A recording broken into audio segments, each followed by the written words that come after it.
شنو غادي يوقع الا شربنا البذور القطونه لمده شهر كامل؟ من افضل الاشياء اللي كينظفوا الامعاء وكتحارب الامساك اي القبض وكتعالج القولون العصبي. وشنو غادي يوقع الا خدينا بذور الشيا لمده شهر كامل؟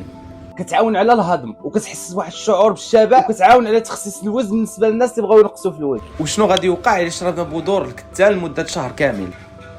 بالنسبه لزرعه الكتان غنيه بالاوميغا 3، كتحسن توازن الهرمونات، كتقوي صحه القلب، مزيانه للشعر والبشره. وشنو غادي يوقع الا شربنا نخاط القطونه مده شهر كامل؟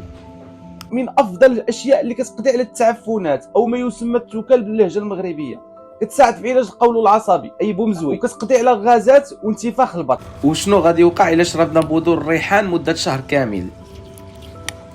كيعالجوا مشاكل المعده على راسهم القرحه وحموضه المعده، كتعاون على الهضم وكتحسس واحد الشعور بالشبع بالنسبه للناس اللي بغاو ينقصوا في الوزن. وصلنا لاخر الفيديو. بالنسبه للناس اللي كيسولوا على مكان التواجد، كنتواجدوا مدينه الدار البيضاء بالضبط في رياض الولفه، مع التوصيل والتوزيع لجميع المدن المغربيه. لاي طلبيه او لاي استفسار تواصلوا معنا على الرقم ديالنا 0679 82 79 43. كلشي بارطاجي، كلشي دير حركه اكسبلور.